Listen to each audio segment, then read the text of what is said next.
இன்னைக்கு ஸ்பெஷல் ஜிலேபி கெண்டை fish.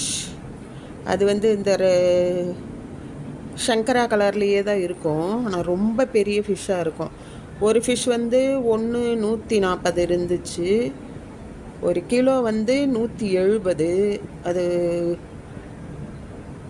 3 piece மட்டும் பொரிச்சிருக்கேன். ரொம்ப கிறிஸ்பியாக இருக்கும். இதுக்கு வந்து கோதுமாவோ இல்லை கார்ன்ஃப்ளவரோ எதுவும் ஆட் பண்ண தேவையில்லை. வரமிளகா, இஞ்சி பூண்டு பேஸ்ட்டு, சீரகம் தூள், உப்பு, மஞ்சத்தூள், வரமிளகாத்தூள் இவ்வளவு தான். பெசரி நேற்று இதே டைம் உள்ளே வச்சது ஃப்ரிட்ஜில். இன்றைக்கி இதே டைம் எடுத்து போட்டிருக்குறோம். இந்த ஃபிஷ் என்னென்னா எண்ணெயே இழுக்காது. அதிலிருந்தே வந்துட்டு பசை மாதிரி இருக்கும். அதனால் எண்ணெயே இழுக்காமல் ஊற்றுற எண்ணெய் அப்படியே இருக்கும். எண்ணெயில் தான் பொரிச்சு எடுக்கிறோம். கொஞ்சமாக எண்ணெய் ஊற்றினா போதும், சீக்கிரமாக பொரிஞ்சிரும். ரொம்ப ரொம்ப டேஸ்டியாகவும் இருக்கும். நடுமுள் மட்டும்தான், அதுவும் பெரிய முள் மட்டும்தான் இருக்கும். ரொம்ப முள் இருக்காது. வாங்கி செய்து பாருங்கள். ஜிலேபி கெண்டை இல்லை ஜிலேபி ஃபிஷ்ஷுன்னு கேட்டால் கொடுப்பாங்க.